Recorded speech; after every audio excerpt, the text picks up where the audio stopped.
Hey everyone, welcome to Therapy Connections, the podcast where real therapists give you the highlights of the things we say in therapy and provide some skills, education, and ideas about how to feel better.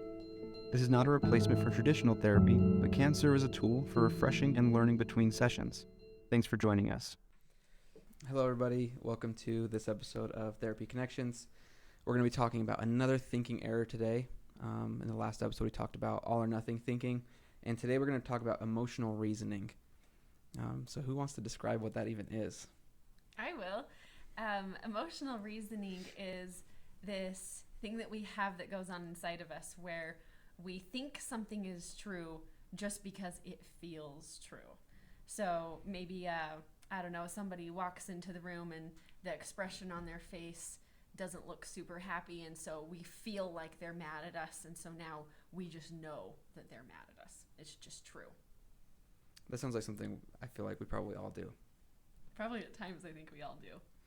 I think in part it's because last episode, we talked a little bit about this idea of a negativity bias. Mm-hmm. I think that's a pretty common thing, is to have a negativity bias. I don't know if it's just easier, but once our anxiety gets a hold of that thought, then all of a sudden it becomes feeling associated with it. The example that I'm thinking of in my head is if you see somebody at the grocery store that maybe you know, or maybe you know just like from sight, but they don't say anything to you, your brain starts to say, oh, well, that person must not like me, or whatever the case may be. And then the emotional reasoning pulls that emotion piece with it. Well, I just feel like they don't like me because they didn't say hi, right? Despite evidence perhaps to the contrary. Yeah. I always think of it like if you were to ask someone, what did you think about that situation, right? What did you think when you saw them in the grocery store and they didn't say hi to you?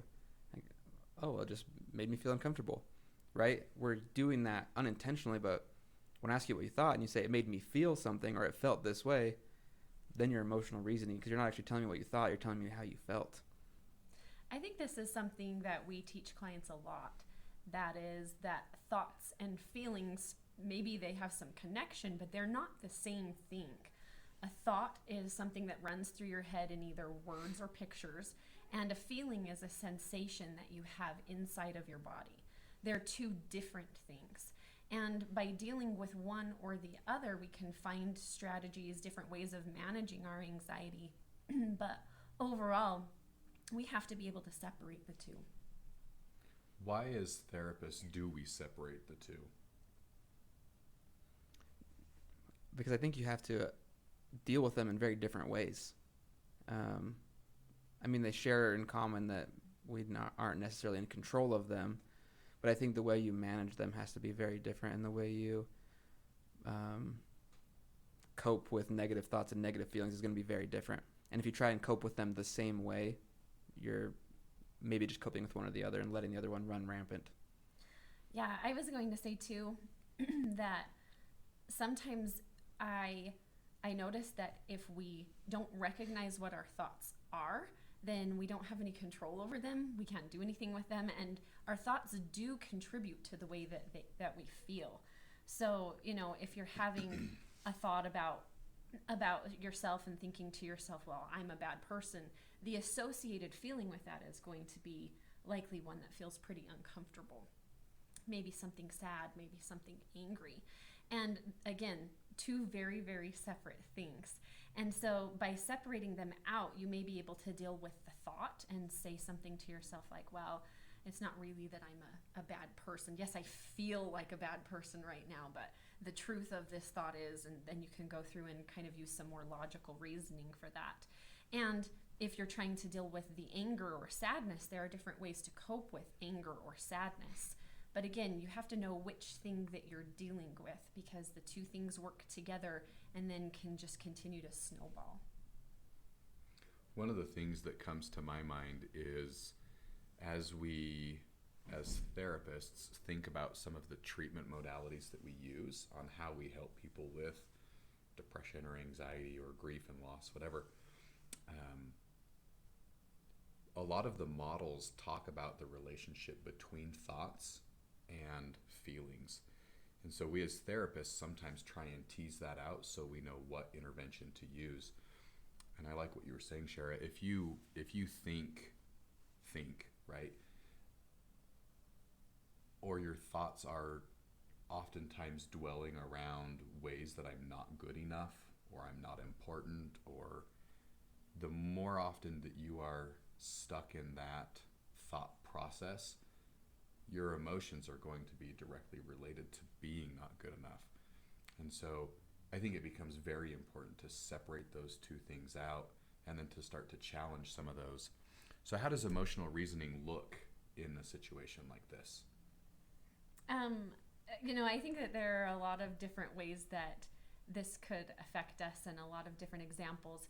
But one of them that I sometimes think of, there's this roundabout, a street that it would be a four-way stop, but instead of a four-way stop, they've put in a roundabout, so you just drive around the circle until you exit, right? Mm-hmm. And they put that in by a house that I used to live in, and I used to drive around that circle all the time. And I cannot tell you how many times I either got honked at or yelled at or flipped off right there. And I think that... In the roundabout? In the roundabout. And I swear to you, I know how to use roundabouts. Like, I was not driving stupid. Your neighbors beg to differ. I don't know. But I noticed that I would come up to the roundabout, and as soon as I would drive up there, I would start to feel like, oh, I'm an idiot. I'm driving like an idiot. I'm an idiot. Mm-hmm. And suddenly that feels to me like it's true. Like, I just am an idiot.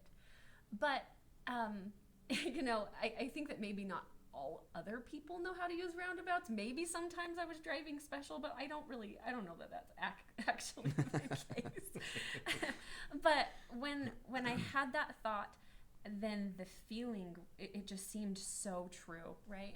And so then for myself to be able to separate that out a little bit, I had to look at the thought and say, okay, I feel like I'm an idiot. See, there I'm saying I think that I feel this way. Right? And I it seems like it must be true. But then when I back it up and I look at just the thought and try to separate that thought and the feelings, then I'm able to do something with it. Then I can actually challenge the thought. Then I can look at the thought in a different way and find a way to describe the situation using no feeling words. So I'm not saying I feel this way. I'm just saying I notice the thought, I'm an idiot. I notice that person just waved at me with one finger, right? I'm noticing just the actual describable, observable situation instead of trying to throw in all of these things that don't make sense that I can't really work with. Yeah, that makes a lot of sense to me. I think talking about what's the difference between emotions and thoughts, or feelings and thoughts, you can challenge thoughts with logic, right? A lot of times, right? You can challenge whether or not you actually are driving like an idiot with some logical thoughts. Feelings maybe aren't easy to challenge logically, right? Because we just feel them and it is what it is. So I think it does help if you can separate those for that reason, right? Then you can challenge the thoughts independently. Man, I feel like that just opened up a whole new thing for me to consider about how to treat that. How do you challenge the emotions that you feel? Because I noticed that my my default is always to challenge the feeling with a cognition. And perhaps there's more effective ways. Now I've got to think about this. Thanks for the homework. Sometimes I try to think of this as being a relationship. Thoughts and feelings are related to each other, and it's a two-way relationship. Your thoughts influence your feelings. Your feelings can influence your thoughts. And as therapists, we really teach you to intervene from both directions. You can deal with the feelings. You can use coping skills for the feelings. You can find ways to sit and manage your feelings, and that in turn will ease some of those thoughts. Or the other direction, starting with the thoughts, changing, replacing, working with some of those thoughts, and that will ease some of the feelings. Good point. I just want to throw out there one of the things that I think we've talked about a lot, maybe joking among us as therapists, but I imagine it's something that happens regularly among probably the majority of us. It seems to be a lot of us use emotional reasoning about our own level of competency. The word that I think we throw around here jokingly is sometimes feeling like a fraud, right? Imposter syndrome. Yeah, right. And I imagine that as a parent, you sometimes feel like, man, I'm a fraud because I don't know what I'm doing to raise these kids. Or sometimes as a spouse, or, other community activities. And so when we feel as though we might be a fraud, or if we feel incompetent in certain areas, that's just the feeling, and we might not actually be that. It's just that we feel that way, and we've got to find a way both cognitively and emotionally to challenge that. Yeah, I like that. So I would say if we were going to give everybody one skill to consider using to challenge some of this, it would be to start separating your thoughts from your emotions. Notice what falls into the category of emotions and what falls into the category of thoughts, so that you can start to separate out, this is what I'm thinking, either in words or pictures, and this is what I'm feeling, which are sensations happening inside my body. Being able to separate those out can give you a lot of space and more control over what to do in the future. Yeah, that makes a lot of sense. I think using the roundabout example, right, looking at it like objectively what happened can kind of help with that. Right, if I just state the facts of someone waved at me with one finger, right, it can be maybe a little easier to separate those things. I appreciate the two of you bailing me out there. I feel like I have way too many things in my mind right now. But to piggyback on that strategy you were talking about of separating out thoughts versus feelings and maybe writing them down, it'd be interesting to notice as you do this, if you write down what your thoughts are and what your feelings are, if they actually correlate, or if they end up, if there's a discrepancy there. Because if you can shift the thought, part of the theory is you can shift the feeling too. Make the list. Let's see emotionally what happens. I like that.